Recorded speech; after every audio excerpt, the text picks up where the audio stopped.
I think lucid dreaming, this whole thing, I think it's really hard for people who just don't sleep well.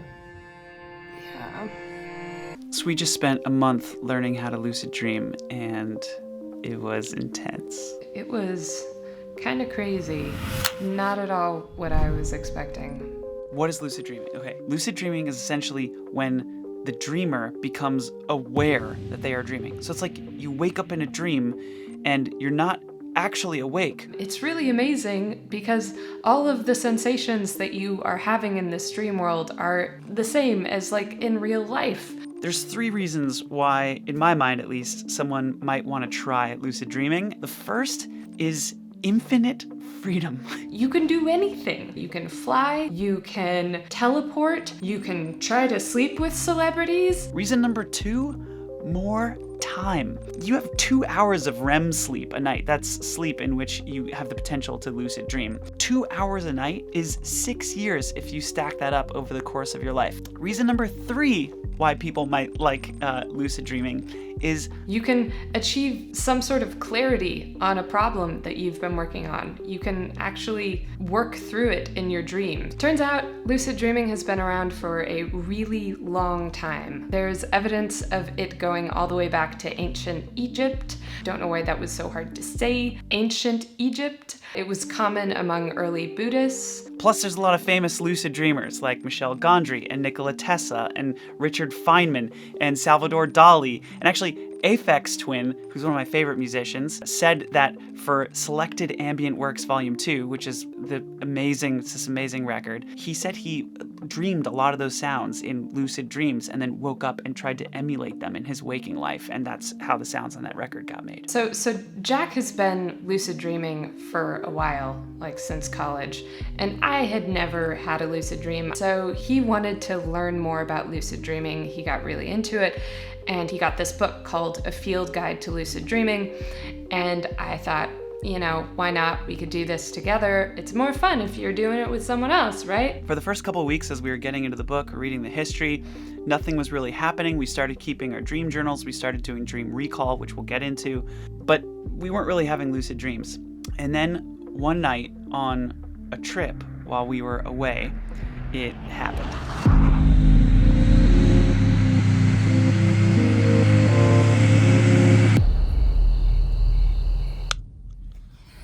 Okay, Natalie just woke up.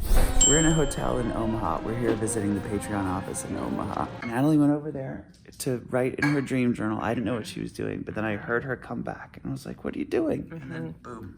I told him I'd had my very first lucid dream. We started reading the book, and so I've been doing reality checks throughout the day. A reality check is basically a test that you can do to see if you're dreaming, and if the test passes, then you are in reality, and if the test fails, then you are dreaming.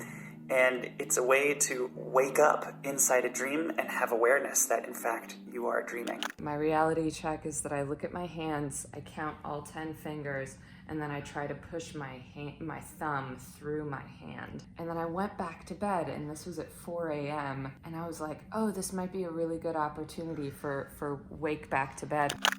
It's the technique where you get up in the middle of the night, and you, like 2 hours before you would normally get up, really, like at the end of your REM cycle, when your REM cycles are really starting to be frequent. And that's supposed to help you have a lucid dream. It's called Wake Back to Bed.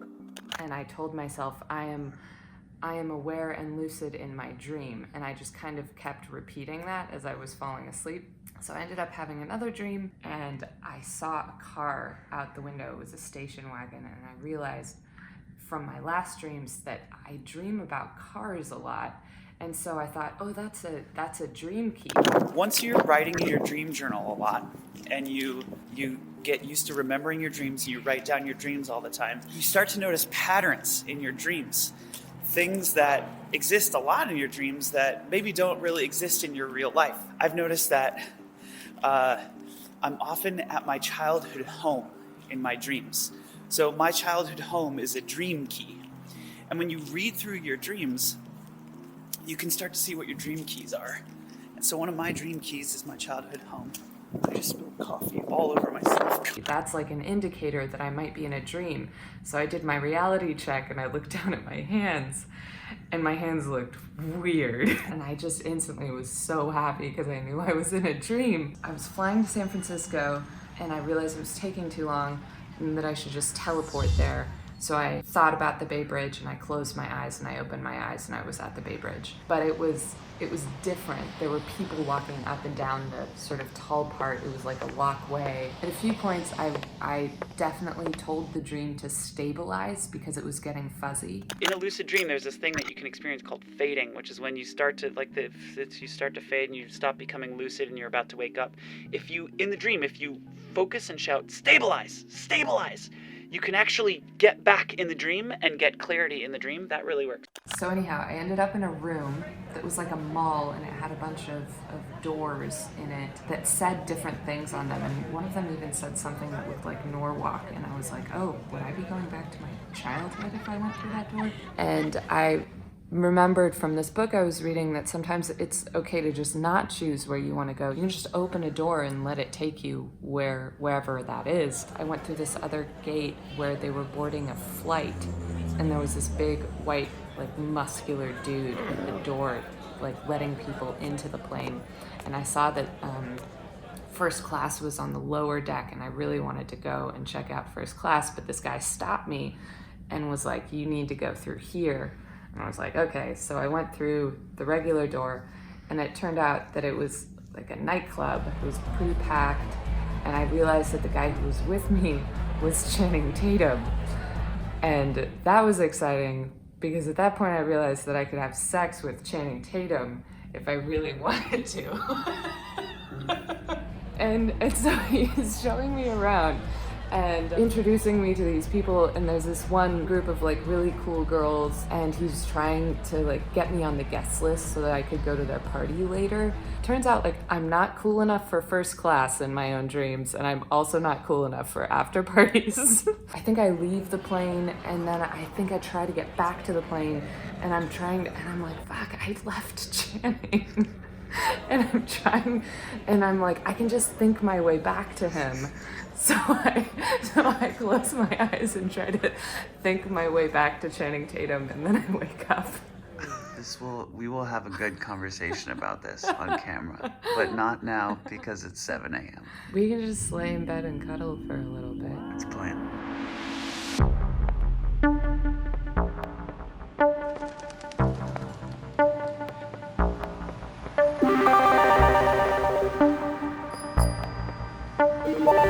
We're here visiting the Patreon office because Patreon just opened an office last year in Omaha. So we're here for a couple days and we have a friend here too, so we're visiting our friend. Natalie's practicing her lucid dreaming. Here we are. There's a real science here. Lucid dreaming is a real thing. It's not just kind of hocus pocus. There's this guy, Eugene Azarinsky, who's a scientist. He was about 30 years old in 1951, and he was working with his 8-year-old son. He brought him into the lab, hooked a brainwave machine up to his son's head with electrodes, turned off the lights, let his son fall asleep. He went into the other room to start looking at the meters. He had these little pens that would move back and forth when his son's eyes would move back and forth or when his brain started being very active. And then he waited and he waited and he waited and he stayed up. And suddenly the pens started going like this on the machine. He ran into the other room, like expecting his son to be awake because the machine said his brain was awake. And he was surprised to find that his son was dead asleep. He went back to the machine, the pens were going crazy and lots of brain activity, eyes moving back and forth really quickly. He was confused, but he tried the experiment again and it worked again, and he tried it with more subjects and the same thing happened. People's brains would light up in the middle of sleep. They found that about 4 or 5 times a night, people's brains and eyes would start getting very active. In particular, your eyes would move back and forth. And essentially what that became is the discovery of REM sleep, rapid eye movement sleep. That is when you have dreams, during REM sleep. All right, we have to talk about the thing that everybody's thinking about when they get into lucid dreams. Sex. Sex. Doing it. Doing it. Everybody, at least I think, is thinking about, can you have sex in a lucid dream? And you can have sex in a lucid dream. Okay, so the thing that's appealing about sex in a lucid dream is that it isn't sex in real life. There's no getting to know the person. There's no mess. There's no Mess? discomfort. What There's discomfort? What discomfort? When I realized I could have sex with Channing Tatum, I was thinking about the romance and the closeness and the like being able to have like a romantic story with someone that you just choose was like really interesting to me. It's not so much like wanting to bone in a For me, it's wanting to bone. It is weird. The weird thing is that I find my mind very quickly turns to sex in a lucid dream. And then Right. It's so weird. It's like being drunk a little bit. It's just like, ugh, it's like animal kind of thing. First of all, like getting into lucid dreaming, I wasn't like, hey, I can just that'll be fun, like to just kind of have sex with dream people. The thought that occurred to me is I could just feel an orgasm without anyone else like participating, but to be able to feel like that whole experience just by like snapping, that sounded like a lot of fun to me. The other weird thing about dreams is you can have dissociative experiences of feelings without the coupled physical experience. Right. I have not yet done this, but I really want to. You can close your eyes and meditate in a dream and have only awareness. No breath in your lungs, no feeling of your feet on the floor, just awareness without physical sensation. I thought it would be fun to walk through a door and to expect a sensation or an experience, Yeah, as opposed to expecting a place, yeah. and that a cool experience would be death. Whoa. Like, what is the sensation of not existing anymore? Whoa. Or just not having a physical body anymore? Okay, let's start our day.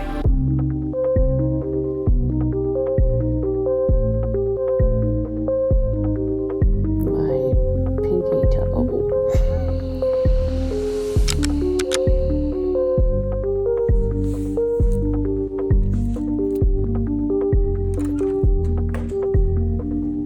So, I'm currently in the hotel. I can't sleep, so I'm doing wake back to bed. I'm gonna write down the lucid dream that I just had. I had a lucid dream. This dream is called Upside Down Cliff Hotel. Upside Down Cliff Hotel. I'm in the car with Natalie. I miss a turn. I go back. We are talking. Then I'm still talking with her, but I'm seeing the car from 3,000 feet high, like from a drone or an airplane. We are curving through winding cliffs, red rock like Utah, all from above like a movie. We are going to Rhett and Link's studio. Then I see a hotel. It is upside down, suspended from a cliff, but my perspective is upside down too, like the world flipped, like in Inception. The hotel hangs precariously from the cliff, and I can't believe it's safe and works.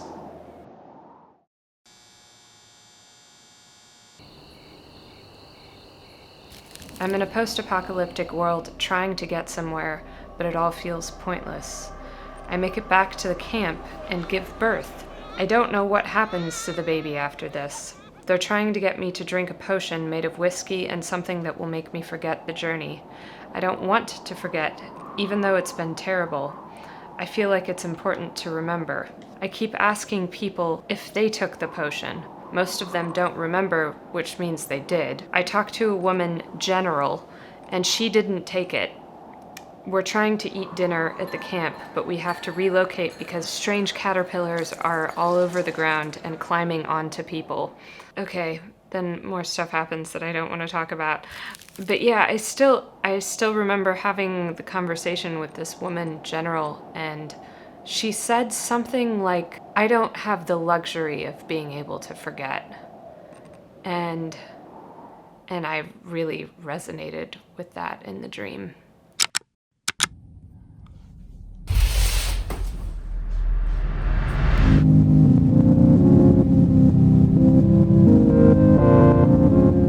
just said something really important.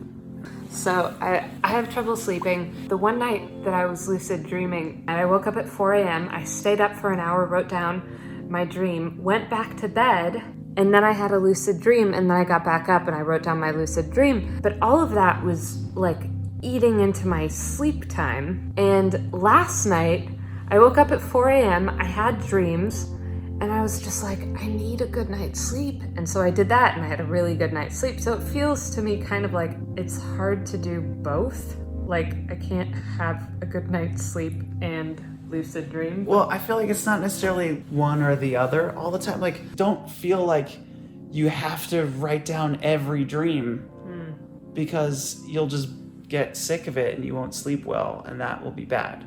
I don't know. I agree. I mean, it's necessary. We have our waking lives that Right. require rest. Right.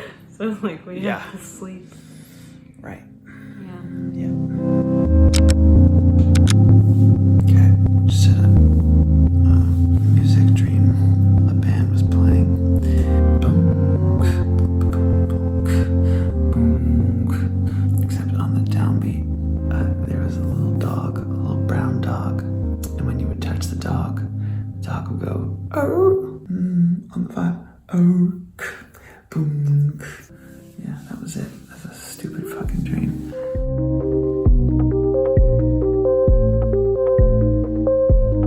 So I'm in New York City, and it's 5:49. So I'm gonna try to wake back to bed to see if I can have a lucid dream.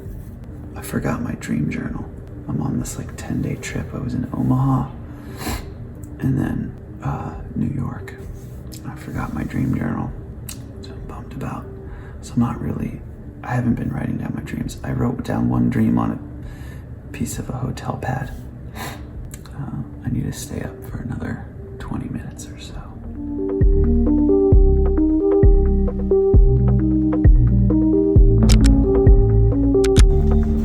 Didn't work. I couldn't lucid dream.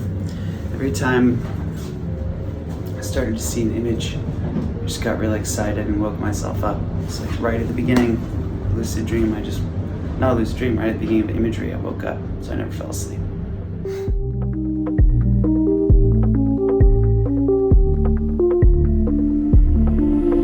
I'm in a classroom. I keep raising my hand to answer the teacher's questions. I apologize for raising my hand so much. I wake up with my right arm above my head, laying on my back. The next thing I know, I'm in a different room, like a bedroom. It's dark. There is a dog, a white dog. It is suspended in the air, as if it is standing on its back legs. It looks sedated and weak. On its back, from mid-back down to its hind legs, its flesh is open and raw, skinned and red and bloody, open. Along the edges of the wound are yellow, tan, champagne-colored parasites. They have a rounded, bulbous body the size of a huge grape, and they have spindling, angular spider legs coming out from their bodies. There are 20 to 40 of them, clustered, eating, walking around the edges of the wound. The dog is resigned and helpless. I look down at myself, and there are a cluster of parasites on my shirt and body, on my sleeves. They are invading me. I shout, no, no, and I wake up.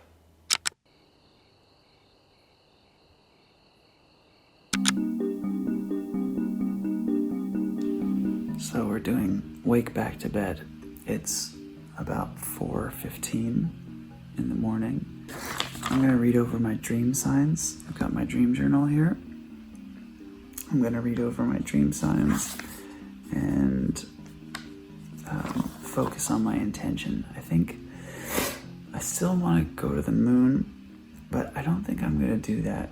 I don't think that's what I want to do. I'm gonna try to write some music. I'm gonna try to write a song.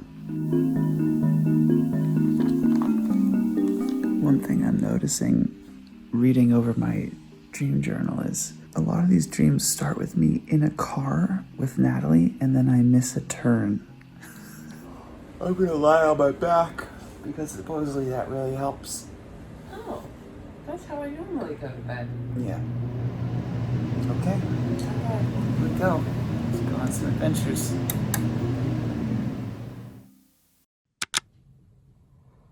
While I was struggling to sleep for hours, Jack had 2 lucid dreams. Yeah, I woke up at 4. I didn't fall asleep, I think, again until like 6:30 or something. And I woke up again at like 8:30. No lucid dreams. Also, I took a melatonin because I was just, at one point, I was just like, I don't care about the dreams anymore. I just need to sleep. But then I still couldn't fall back asleep. So I think lucid dreaming, this whole thing, I think it's really hard for people who just don't sleep well to like throw a goal into the mix when really I think your main goal should just be like sleep. So now I'm like emotional and sad, mostly because I just haven't gotten enough sleep, and also because I managed to fail at something while both sleeping and not sleeping. So yeah, that's so funny.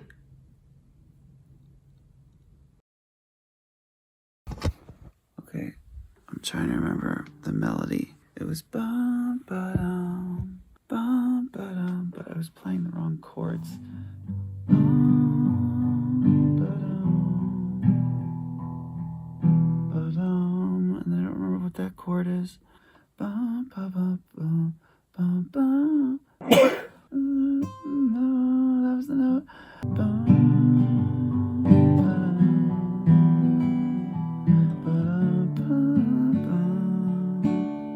It's weird. That's what it sounded like, but that's not where my fingers were when I was playing guitar, so I was super confused. The lucid dream I had was the best.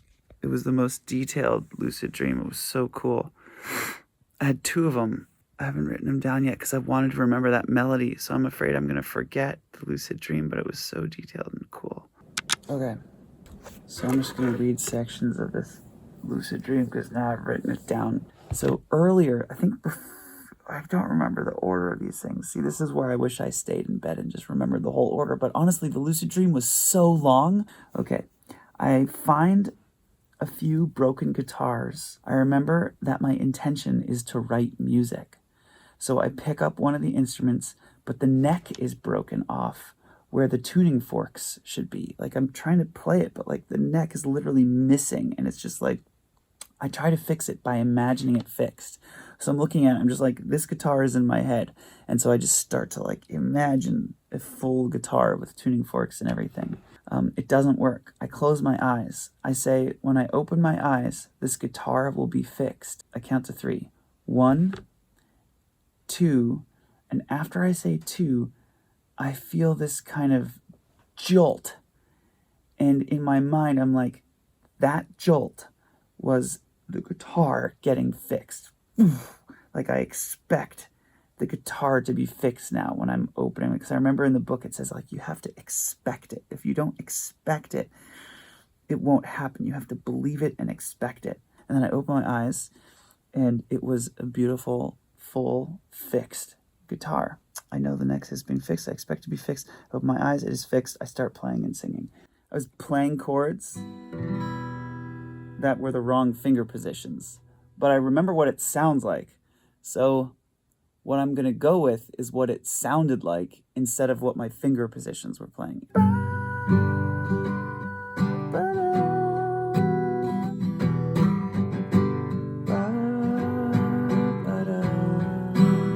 Yeah, that's it.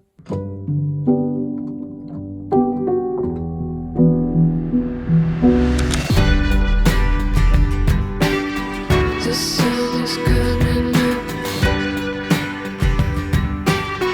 I'm just a water bottle.